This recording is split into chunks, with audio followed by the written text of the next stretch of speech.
I was so surprised at how fluid, how smooth, how stabilized, how color perfect, and how aggressive the light was. Hello everybody, and welcome to my first impressions video on the Pixel 7 and Pixel 7 Pro.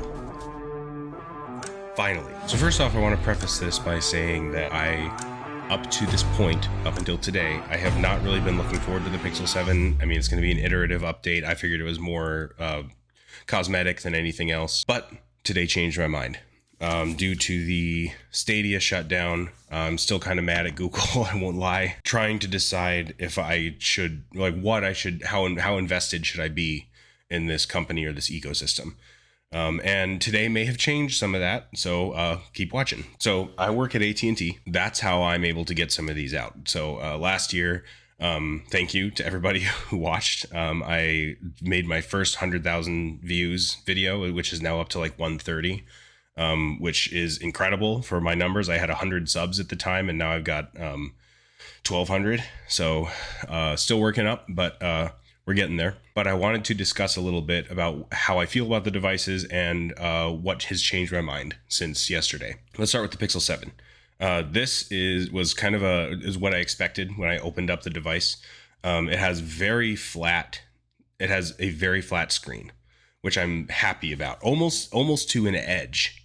You can kind of feel like where it meets, which is nice. It's a good change. I like flat screen phones. I love that on the 6A. I loved it on the 6. It gets even better on the 7, as well as the haptic motor. Because if you remember on the Pixel 6, the haptic motor was a little bit mushy because it wasn't located as close to the keyboard. I think it was up here as the Pixel 7 Pro. So it was actually the same haptic motor, but since it was farther away, it felt mushy. It didn't feel quite as good. So that's changed. It feels just as good as the 6 Pro, the 7 Pro. Actually a tad bit tighter, which is nice. The build is incredible. Very, very pristine, very precise. I love the attention to details on the device. It's a really good weight, about the same as last year. But I didn't expect to like the little camera cutout so much with the aluminum around it. And we're going to talk about the Pro in a second. That's kind of really what blew my mind here. But besides that, it's kind of what you would expect. I mean, the updated camera, the updated specs on it, all that stuff is really good, but it's kind of what you would expect. And at this point, you can actually go to my channel and watch the footage videos that I have up and see what it actually looks like coming from the 7. The 7 Pro shocked me. I was expecting to open up the 7 Pro and be like, oh, look, it's the 6 Pro with like a pill notch with a dynamic island as a camera, like that kind of thing. And I was blown away with how beautiful this device was. The gold is not a brushed finish. It is a chrome finish that does not get fingerprints as easily as you'd expect. The green hides the fingerprints pretty well as well, just like the white 6 Pro. And I was shocked at how this is going to sound so corny, but how stunning this device is compared to the pictures. The pictures make it look dingy. In person, this phone will knock your socks off. That is not the end of getting my socks knocked off by that phone. As far as build quality goes, the edges are a little sharper. I tried to take some comparison photos. It didn't come out super well, but it feels flatter and it feels a little more tightened up than the 6 Pro. So that's nice. Again, the haptic motor is great. The screen is really, really smooth. Also while taking video. We're going to get to that in a second. It's the same glass as the 6 Pro as far as I know. It feels the same. When I shot video and photos, but video, I did it directly in the sunlight. My head's here. The sun is where my fire alarm is, right there. And none of it was blown out. Like the sun itself even wasn't a bright white dot. It had dimension and there were like lens flares. It was amazing. It blew my mind how good this phone was. I spun around. I let the harsh light shine on my face when I was sweaty because it was hot outside. Never once was it blown out. I was shocked. I was amazed. This is an easy 15 out of 10. Definitely upgrade from me. just on that, on its own. Zooming, one of the reasons I still use an iPhone for some of my videos is because they have the zoom slider, and no other phone has done that as well as Apple has.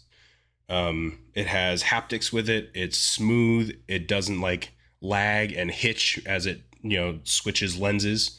So it's been great. I've always been a fan of how Apple does that. And I've been very happy. So when I went to zoom in on the 7 Pro, and it didn't lag, it didn't hitch, it didn't shift a little bit to go to the next lens, none of that. It went from ultra wide to 30x super res zoom in a matter of half a second. And I went back and forth, like, and it never once stuttered. It did take a second sometimes, because again, you'll see in the video, I was standing at AT&T. I was zooming in all the way across the street, past Target, past it's a shoe store, I think, to Best Buy, and then beyond Best Buy, there's like a stoplight where you get on the highway. I was zooming in on that stoplight. So it did take a little bit of time for the super res to kick in versus just digital zoom. But again, this is also pre-release software. It was, at the time, it was not connected to the internet at all through the setup. So whatever came on the phone is what it got. So I'm assuming that that's just because it's pre-release software. But believe me when I tell you my excitement for this device did a complete 180. I was down because of Stadia. I was mad that Google would shut something down that we all loved so much, and it made me question their validity in other projects, and maybe I need to, it changed the scales because Hangouts has been shut down, Owl has been shut down, Plus has been so many things have been shut down. But this, within a matter of 5 minutes playing with this device, I was wholly sold on getting another one. Call me a Google shill, call me what you will, but I promise you, go in a store, do a guerrilla review, play with it, look at it in Best Buy, check out the color. You will be sold, I promise. Now, as far as the camera goes, the photo camera, I took some pictures. I'll put them up on the screen here. Tell me what you think. I think classic Pixel is back. If you remember back in like the Pixel 3, 4, some kind of the 5 era, you could point, shoot, snap, and it was perfect every time. Night mode, whatever you were going to use, point, snap, it's perfect. The shadows were crisp. The lighting wasn't blown out. It was also crisp. The colors were amazing. Skin tones are great now. Everything was just, that's how it is again. I went and I shot 3 or 4 photos just inside. It was kind of a almost golden hour. So I had like light shining in the windows in my store. So the store was dark, outside was bright. You know how it goes. Traditionally, the two toughest scenarios you can put a phone through is dark inside, bright outside, exposing for both, and then directly at the sun. I have pictures of both, and I'll post them in this video, and both are incredible, and it looks like I took it with a DSLR. This is, again, call me a shill, but this is easily the best camera update we have gotten in years, including the Pixel 6 Pro. Furthermore, I went to nearby share from the Pixel 7 Pro to my Pixel 6 Pro, and it asked me if I wanted to send the actual original file because they were so big, because of the 48 megapixel thing. So obviously you can condense it, you can change the settings and whatever, but I was shooting it full frame. It was definitely a glow up in what Google needed. Google's photos have always been very, very good, top of the line, but they really kind of were lagging behind last year. I think a lot of the brain power went towards like general software and hardware and that kind of thing. And camera dramatically got better. But some of us were left a little bit unimpressed, I guess. I'm very happy with what I purchased. I don't think it was like a ripoff or anything, but I know some people were not exactly 100% impressed with it. This, I guarantee you will be. Pick it up, shoot some pictures, shoot some video. You will be very, very, very happy with the results. While setting up the Pixel 7, I also encountered Face Unlock, which is awesome. I did some tests on the fingerprint scanner, which went through the first time. No hitches, no glitches, nothing. So that's really good too. The last thing I want to talk about is the Pixel Watch. My excitement for the Pixel Watch is insurmountable. It has been insurmountable for a very, very long time. I've been wishing to see a Google iteration of a smartwatch ever since I got my first Pixel in 2016 when I was using a Gear S3 Frontier from Samsung. So yes, I've been waiting a very, very long time for this. I'm very, very excited, and I got to play with it today. The main key things I'm looking for in a Pixel Watch, and the reasons that I dislike the Galaxy Watch and the Fossil. I love the Fossil, and I like this one. I would not buy this again. This is the Galaxy Watch 4. But I'm also not a Samsung guy. It's a little big. It's a little bulky. The battery's not great, and it sticks. That's my biggest complaint. Is that now I know this is a Samsung band, so it's not the one that came with it. But the rubber, Apple has always made the best bands. These silicone bands, easily the best in the business.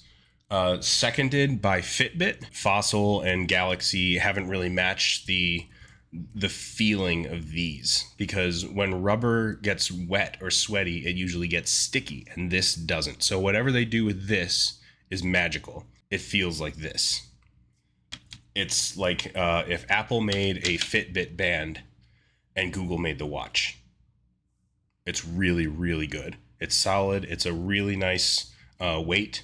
Because it's this light, airy stuff, you don't really feel it on your wrist the same way I would shake and feel this. It's kind of like when you put an Apple Watch on and you forget it's there. That kind of thing. Amazing. Really, really good. And it has 2 buttons. It has the same really good haptics as the phones. So as you're scrolling up and down, you can feel what you're doing, you can see what you're doing, all that stuff. It has 1 button here and 1 button here, which is also the crown. The bezels, I mean, it was in demo mode. It was a demo device, so I didn't actually get to like pair it and play with the software or anything. It was like on its set 4 or 5 pages. But I did not once look at that device and think, wow, the bezels are too big. This is not a beautiful device. The bezels are too big. Not once did I didn't even consider, because I made videos that day, and you'll see if you go back and watch those videos, I didn't even think of it because I was so excited to see it. So I don't think you'll be disappointed at all by buying the Pixel Watch. Again, I don't have either, so take my word with a grain of salt, but I do work in this industry. I see every day what people are willing to buy and spend their money on. And for about the same amount of money as an Apple Watch or a Galaxy Watch, easily choose the Pixel Watch over the Galaxy Watch. I don't think it's going to be Apple compatible, but we still have to wait and see. But easily 2 best watches in the market right now, Pixel Watch, Apple Watch, hands down. Plus, the Pixel Watch is stainless steel, and the Apple Watch is only aluminum. So, if you want the Apple Watch stainless steel, you got to pay like $800 for it. But yeah, that's my thoughts on the Pixel 7 Pro, the Pixel 7, and the Pixel Watch. Leave any comments telling me what I missed. I probably did miss some things. I'd love to hear your questions. Please like the video and sub if you don't mind. That helps me out. And I hope you guys enjoyed, and I'll talk to you later.